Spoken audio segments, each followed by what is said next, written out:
I'm sitting in my new apartment, divorce papers finally signed, reflecting on how quickly 5 years of marriage crumbled. 3 months ago, I was a married man with a mortgage and a wife who used to steal my hoodies on Sunday mornings. Now, I'm holding keys to a one-bedroom downtown, wondering how the right poison got introduced to our well. The before times weren't perfect, but they were ours. Claire and I had our rhythm. Coffee at 6:30, her reading emails while I scrambled eggs, fighting for the bathroom mirror before work. Saturday mornings meant farmers' market runs and arguing about whether we needed another succulent. Sunday evenings were meal prep and documentaries that Claire would fall asleep during, her head finding that perfect spot on my shoulder. She used to say she loved our predictable life. It's like we're our own little ecosystem, she'd tell me, usually while updating the grocery list.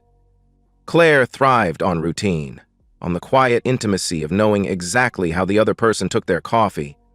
She was the one who insisted we needed matching mugs, who bought us a Sunday Times subscription for crosswords together. Then Sarah moved in down the street. I remember Sarah's U-Haul pulling up to the blue house 3 doors down. Claire had been watching from our kitchen window, coffee growing cold. "That's Sarah's truck," she'd said. But I only see Sarah. Sarah had been Claire's college roommate, maid of honor at our wedding, and the kind of person who made every gathering feel like a performance. She'd married Tom right after graduation, a quiet IT guy who seemed perpetually overwhelmed by his wife's energy. When Sarah's marriage imploded, Claire immediately went into rescue mode, bringing casseroles and spending evenings at Sarah's place. Initially, I felt sympathy for Sarah. I even offered to help move furniture. But within weeks, I started noticing changes in Claire that set off quiet alarm bells. It started small. Claire began questioning our weekend routines. "Don't you think we're getting too comfortable?" she'd ask after returning from Sarah's. "Sarah says couples our age should be more spontaneous." Our grocery conversations became criticisms of our boring choices. Our Sunday tradition became just sitting there, consuming media like zombies. The phrases were what got to me first. Claire started using words that didn't sound like her, talking about living authentically and exploring personal growth. She'd come home from girls' nights speaking in carefully constructed sentences about evolving beyond conventional relationship models. I watched my wife transform through someone else's lens, becoming someone I didn't recognize. The Claire I married was thoughtful, made decisions based on how they affected both of us. This new Claire spoke in borrowed language about individual fulfillment and not settling for less than you deserve. At first, I tried to be supportive. When Claire suggested new restaurants, I agreed. When she wanted to redecorate for more dynamic energy, I helped. When she started pottery classes for creative exploration, I encouraged her. I thought this was just a phase, processing Sarah's divorce, questioning her choices the way people do. But the changes kept coming. Claire critiqued everything about our life. Our morning routine became mindless going through motions. Our shared Netflix became evidence we were too merged. Even our inside jokes became targets. "We're like an old married couple," she'd say, not fondly. The breaking point came on a Thursday in March. Claire had been out with Sarah for dinner, but didn't come home until after midnight. When she slipped into our bedroom, I could smell wine and Sarah's sharp floral perfume. "How was dinner?" I asked. Claire sat on the bed's edge, back to me. "We had a really good conversation about marriage," she said carefully. "About how it's supposed to evolve, not stay the same forever." I set down my book. In the lamplight, Claire looked like herself but different, like someone practicing to be someone else. "What do you mean?" "I mean, maybe we've been too focused on security and not enough on growth. Sarah was telling me about this book, about how the strongest marriages are ones where both people continue discovering themselves individually." The words came out rehearsed, like she'd been having this conversation with Sarah for weeks. They sounded foreign from Claire's mouth, like reading someone else's script. "Claire, that sounds like something Sarah would say. What do you think?" She was quiet, processing, trying to find her voice underneath borrowed ideas. "I think maybe we've gotten too comfortable, too predictable. Maybe we should be more open to exploring." That word, exploring, landed like a stone through glass. I felt something fundamental shift, though I didn't understand what was coming. I just knew my wife was speaking in code, using language that meant something specific to her and Sarah, and I was no longer part of that conversation. The poison seed had been planted, and I could feel it taking root. The conversation that ended my marriage happened on a Wednesday evening in April, exactly 3 weeks after the exploring comment. Claire had been building up to it for days. I could feel it in how she moved through our house, the careful attention to timing, starting sentences, then stopping herself. She waited until after dinner, dishes done, settling into evening routine. I was on the couch with my laptop when Claire appeared holding 2 glasses of wine. She never brought wine during weeknight email sessions. "Can we talk?" she asked, setting glasses on the coffee table with careful precision. She sat on the opposite end, angling to face me, and I closed my laptop, because whatever was coming would require full attention. Claire looked beautiful in the soft living room light, wearing the blue sweater I'd bought for Christmas. She'd done her hair and makeup, which she rarely did for home evenings. Later, I'd realize she'd dressed for this like a job interview, presenting her best self for something requiring persuasion. "I've been thinking," she began, voice steady and calm in a way more terrifying than anger, "about us, about our marriage, about what we both need to be happy." I didn't respond immediately, watching her face, looking for the Claire I'd married underneath this carefully composed version. Her hands were folded, perfectly still, speaking in that measured tone she used for difficult work conversations. "I love you," she continued, the words hitting like a physical blow because of how they sounded, like opening arguments in a case she was making. "I love you so much, and I love what we've built. But I think we might be limiting ourselves by being so exclusive in our approach to marriage." The word exclusive hung between us like smoke. I felt my chest tighten, breathing become shallow. This was it, the moment I'd been dreading since Sarah moved down the street. "I've been reading about different relationship models," Claire said, reaching for her wine. "And I think we might be happier, more fulfilled, if we were more open to experiencing other connections, other people."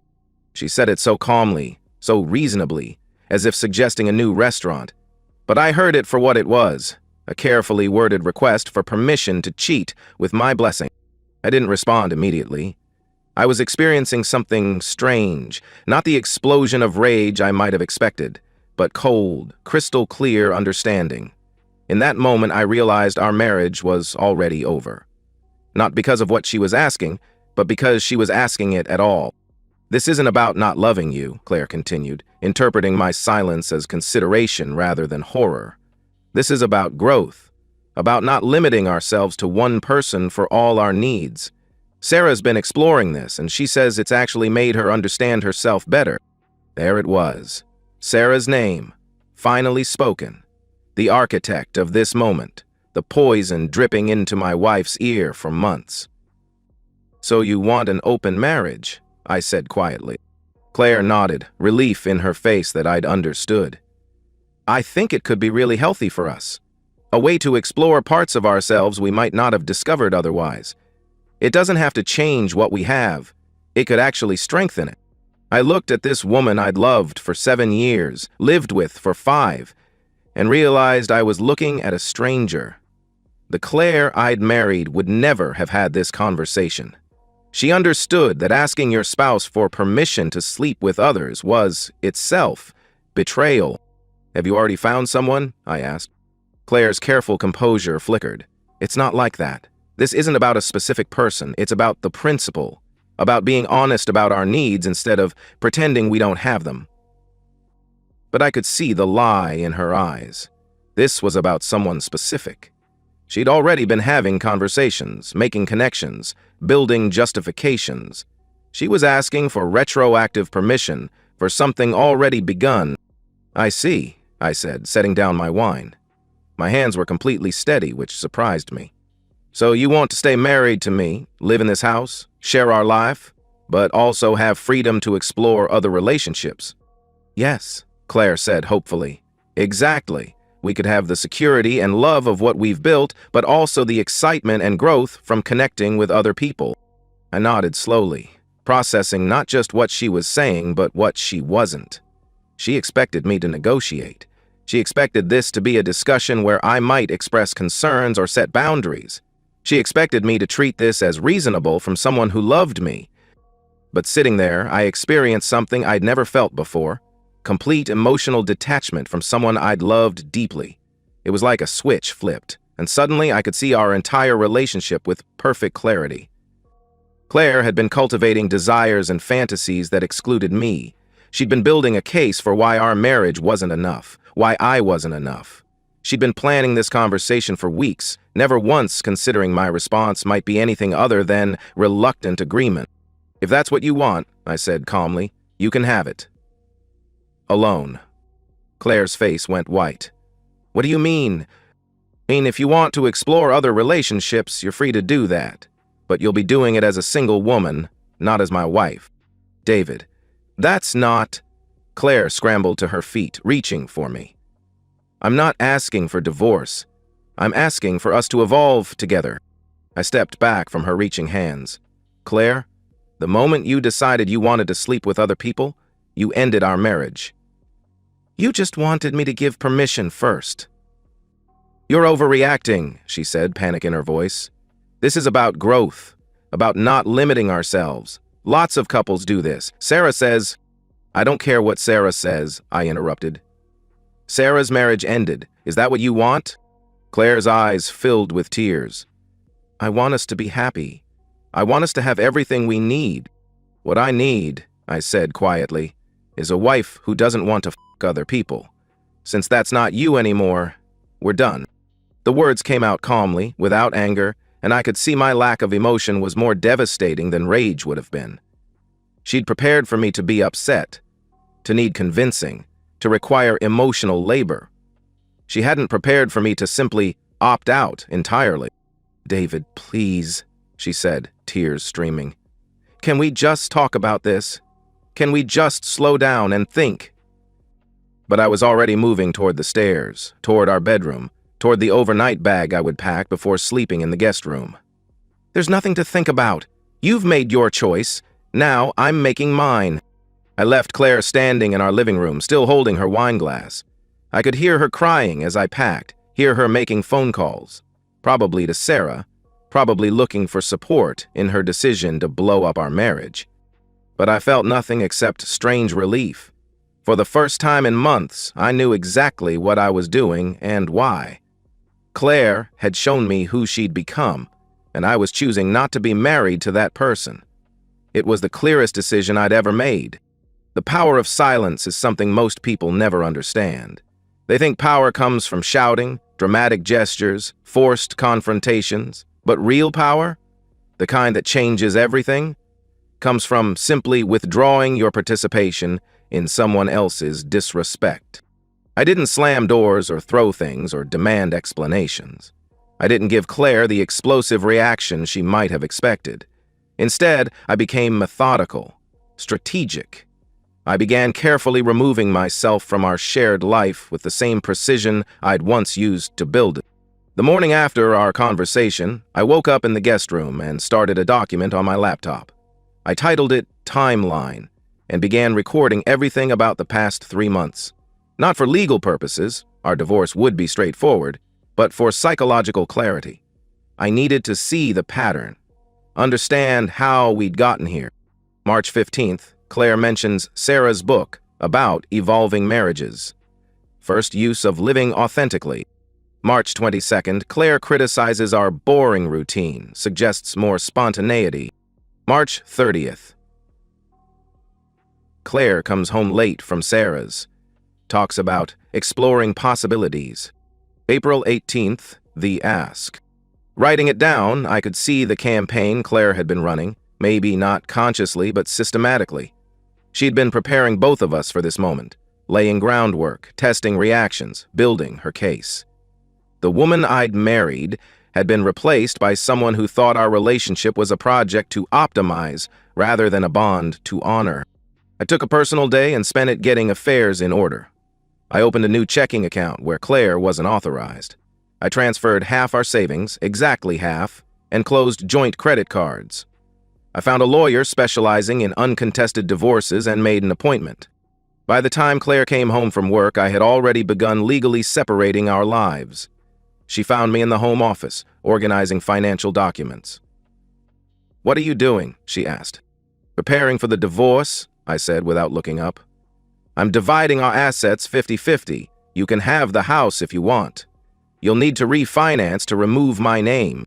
Claire sat heavily in the chair across from my desk. "David, I don't want a divorce. I just thought we could talk about it." I finally looked at her. She looked exhausted, like she'd been crying. "Claire," I said quietly, "you asked me for permission to cheat. You've been planning this for weeks. You've been building a case against our marriage for months. There's nothing left to talk about." The conversation went in circles for an hour. Claire alternated between anger and pleading, between blaming Sarah and claiming this was her idea.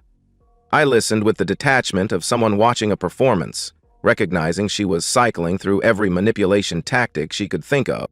Over the next 2 weeks, I moved through our house like a ghost. I slept in the guest room, ate breakfast before Claire woke up, came home after she'd started her evening routine.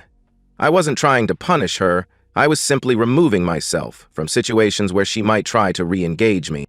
The silence was devastating to her in ways I hadn't anticipated. Claire was used to talking through problems, processing emotions verbally, negotiating and compromising. My complete withdrawal left her with no one to argue with, no way to make herself the victim of my unreasonableness. She tried everything. She left notes around the house expressing regret and confusion.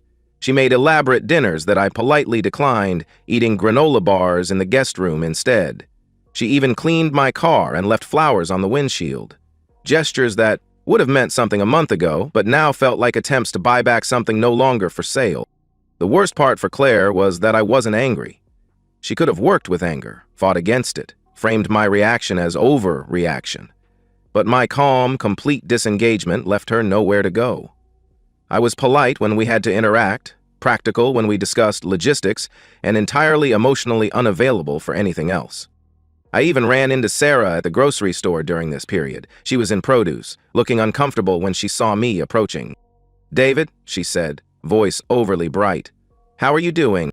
"I'm doing well, Sarah," I replied, selecting bananas with careful attention. "How are you settling into the neighborhood?"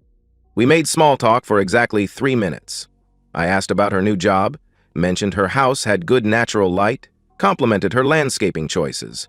I was perfectly pleasant, perfectly normal, and I could see my composure was deeply unsettling. Sarah had expected me to be angry, to blame her for my marriage's dissolution. Instead, I treated her like any other neighbor. Polite, distant, completely uninterested in anything beyond surface pleasantries.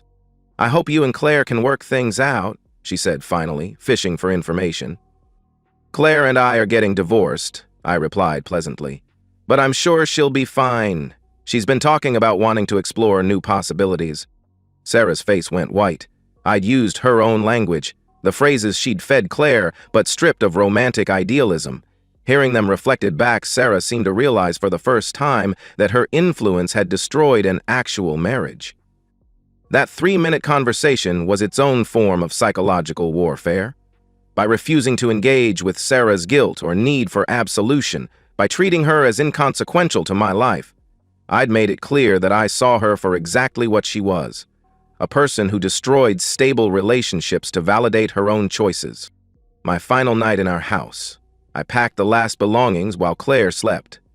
I moved through our bedroom like a professional burglar, taking only what was mine, leaving no trace of disturbance.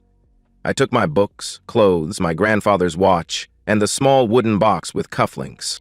I didn't take anything we'd bought together, not the coffee mugs, not photographs, not small decorative items that had made our house feel like home. I left all of that for Claire, along with a brief note on the kitchen counter. "Claire, I'll be at the Marriott downtown until my apartment is ready. My lawyer will contact you about divorce proceedings. Please, don't try to contact me directly. David." I stood in our kitchen for a final moment, looking at the space where we'd had morning coffee routines, argued about grocery lists, planned weekend trips, The house felt like a museum of someone else's life, beautiful and meaningful, and completely foreign to who I was now. I drove to the hotel with windows down, Coltrane playing softly, and realized I felt more like myself than I had in months. The weight of pretending our marriage was working, of ignoring signs of deterioration, of trying to be supportive while my wife systematically devalued everything we'd built, all of that was gone. For the first time since Sarah moved down the street, I felt free. The thing about consequences is they're often delayed, giving people just enough time to convince themselves they've escaped entirely. Claire spent the first week after I moved out telling herself this was temporary, that I needed time to cool down, that we'd eventually work through this like mature adults. She called my hotel room twice, left 3 voicemails, and sent flowers to my office. I didn't respond to any of it.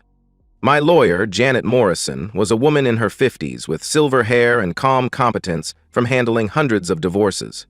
She'd seen every variation of marital breakdown and had no patience for drama. Unreconcilable differences, she said, reviewing my case notes. No children, assets split 50-50, no alimony. We can have papers filed by Friday. That fast? I asked. Your wife asked for an open marriage, Janet replied dryly. In my experience, that makes everything irreconcilable pretty quickly. The legal process was straightforward. Because I'd been methodical about separating finances and Claire hadn't contested anything, we could file for uncontested divorce.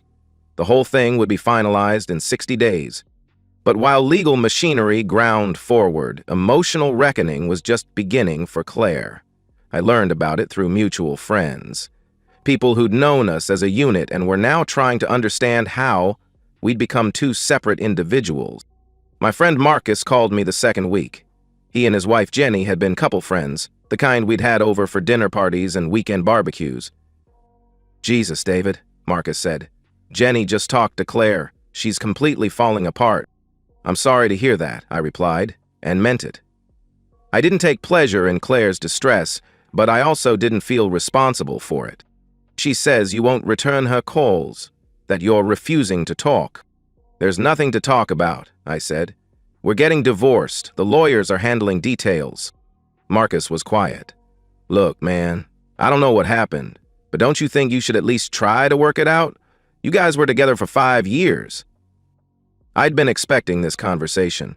Marcus and Jenny had a solid marriage, and they couldn't imagine circumstances where problems couldn't be solved through communication and compromise.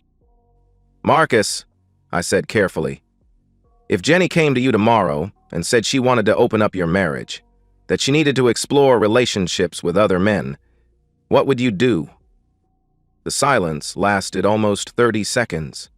She would never say that, Marcus said finally. Neither would the woman I married, I replied. But Claire did say it, and that's why we're getting divorced. Through Marcus and Jenny, and through other friends, I learned about Claire's growing desperation. She'd returned to work after a week of calling in sick, but she was distracted and emotional. She'd been crying in office bathrooms, snapping at colleagues, missing deadlines. More importantly, her friendship with Sarah was deteriorating rapidly. Without the stability of my presence as safety net, Claire was discovering that Sarah's advice about liberation was easier to give than live by. Sarah had encouraged Claire to blow up her marriage, but had no wisdom about handling the aftermath.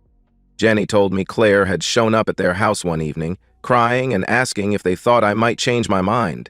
She'd apparently oscillated between anger, claiming I was being unreasonable, and desperation, begging them to intercede. She keeps saying she never meant for this to happen, Jenny reported. That she was just trying to grow as a person, and you took it the wrong way. I wasn't surprised by this narrative. Claire was reframing her actions as misunderstanding rather than betrayal, positioning herself as victim of my inflexibility rather than architect of our marriage's destruction. But the fiction was becoming harder to maintain as weeks passed. I was moving forward with my life. I'd found a good apartment, was settling into new routine, was even considering dating. Meanwhile, Claire was discovering that the independence she'd thought she wanted felt a lot like loneliness. The breaking point came 6 weeks after I'd moved out. Claire showed up at my new apartment on a Saturday morning, looking like she'd been crying for hours. She must have gotten my address from divorce papers. I opened the door to find her standing in the hallway, wearing one of my old college sweatshirts and holding a coffee cup from our old routine. "I brought you coffee," she said, voice small and uncertain. I looked at this woman, who'd been my wife, who'd shared my bed and dreams for 5 years. She looked fragile in a way that might have moved me 2 months ago. Now, I felt nothing but mild sadness for the person she'd chosen to become. "Claire, you can't be here," I said gently. "My lawyer told you not to contact me directly." "I know," she said, tears starting. "But I needed to see you. I needed to explain." "There's nothing to explain," I replied. "You asked for an open marriage. I said no. We're getting divorced. That's the whole story." It's not," she said desperately. "It's so much more complicated. I was confused. I was listening to Sarah. I made a mistake. But I never stopped loving you. I never wanted anyone else." I leaned against my door frame, looking at her with detachment. "Claire, if you never wanted anyone else, why did you ask for permission to be with other people?" "Because I thought it would make us stronger," she said. "I thought it would help us grow." "No," I said quietly. "You asked because you were already thinking about someone else. You were already emotionally involved. You just wanted my permission to make it physical." Claire's face crumpled. "That's not true." "It doesn't matter if it's true," I said. "The fact that you asked means you were already gone.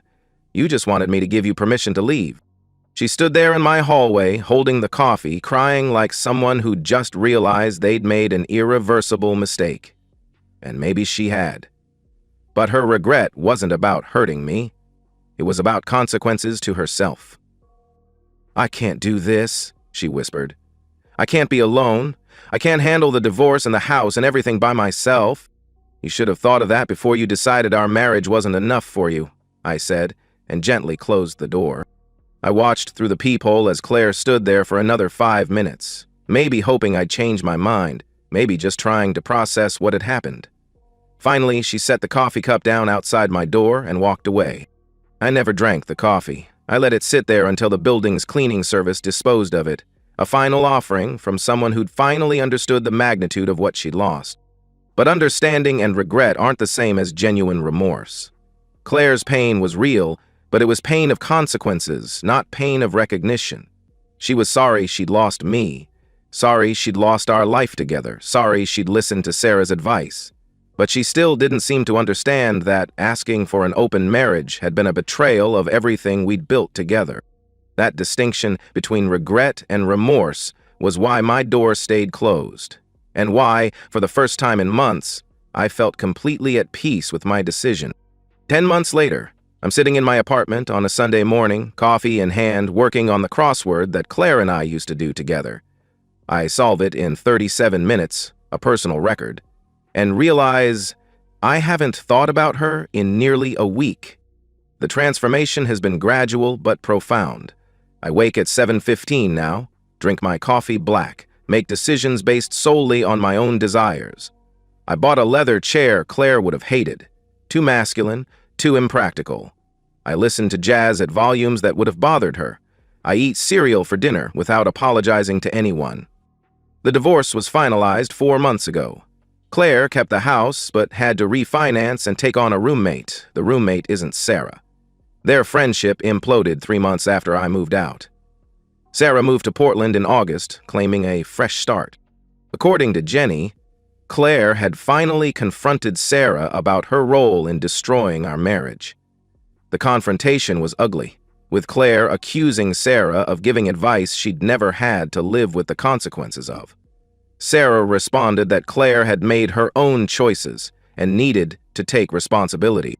Without Sarah's validation and without our marriage as a safety net, Claire discovered that independence was less liberating than advertised. She'd wanted to explore other relationships, but the men she met were either looking for casual hookups or were put off by someone rebounding from marriage. I know this through mutual friends who seem to think I need updates. They mention almost casually that Claire seems lonely, that she's asked about me. "She's really changed," Jenny told me over lunch. She's not the same person who made that request. She's learned from this. I nodded politely and changed the subject. Jenny meant well, but Claire's growth, if genuine, was no longer my concern. You can't unask certain questions, can't unknow certain truths about someone's character. The most interesting development has been my own social life. People seem drawn to how I handled the situation, with dignity, without drama, without trying to turn anyone against Claire. I've been invited to parties, introduced to single friends, included in activities I'd never been part of as a married man. There's Rebecca, who works at the bookstore near my apartment. We've been having coffee together for the past month. Yesterday, she kissed me goodbye after we'd spent the afternoon walking through botanical gardens. It was a soft kiss, suggesting possibility rather than urgency. I haven't told Rebecca much about my marriage, just that it ended and I'm ready to move forward. She hasn't pressed for details. She's in her early 30s, never married, and seems genuinely content with her life, rather than desperate to change it. I've also started therapy. Not because I'm struggling, but because I wanted to understand why I'd stayed in a marriage that was slowly diminishing me.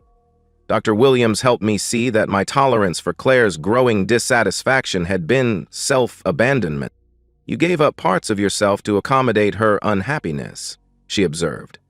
But accommodation isn't love, it's just enabling. The strangest thing is how rarely I think about Claire now. For the first few months, she was constantly on my mind, not with longing, but with obsessive analysis.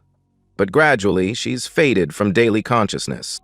The final closure came 2 weeks ago at the grocery store. Claire looked up from her cart to find me standing 3 feet away. "David?" she said, voice small and uncertain. "Hi, Claire," I replied, realizing I felt nothing.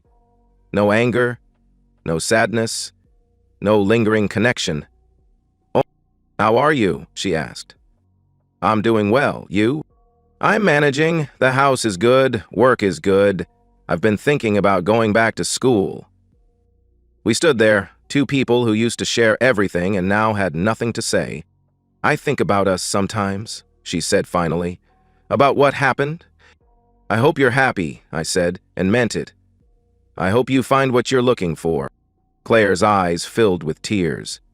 "David, I'm so sorry. I'm so sorry for all of it." Her apology was genuine, I could see that. But it was also irrelevant. Some actions can't be undone with apologies. "I know you are," I said gently. "Take care of yourself, Claire." I walked away then, finished my shopping, and drove home. I didn't think about the encounter again until now. And even now, it feels like something that happened to someone else. Claire's request wasn't just about sex or exploration. It was about fundamentally changing the terms of our relationship without my consent. My response, to simply opt out entirely, was the only way to maintain my self-respect and integrity. Sometimes the most powerful response to betrayal isn't anger or confrontation. It's complete withdrawal of your participation in someone else's disrespect. My silence was more devastating than any argument, my absence more powerful than any ultimatum. Claire got exactly what she asked for. She wanted to explore other relationships, to discover parts of herself she couldn't access while married to me. She's free to do all of that now without the burden of my expectations. She just has to do it alone. As for me, I've discovered something more valuable than the marriage I lost: complete self-respect, and the knowledge that I can trust my own judgment, even when it leads me away from everything I thought I wanted. I finished my coffee and set down the completed crossword. Outside, the city is waking up. In a few hours, I'll meet Rebecca for lunch. But for now, I'm content to sit in my leather chair, listening to Miles Davis at exactly the volume I prefer. I'm alone, but I'm not lonely. I'm free, and I'm exactly where I choose to be. The sound of silence, it turns out, is the sound of a man who finally knows his own worth. And that's the end of today's story. If you enjoyed it, please give this video a thumbs up and drop a comment below. Your support helps the algorithm push my content further. If you're new to the channel, don't forget to hit that subscribe button. It really helps me keep creating more stories for you. Thanks for watching, and I'll see you in the next one.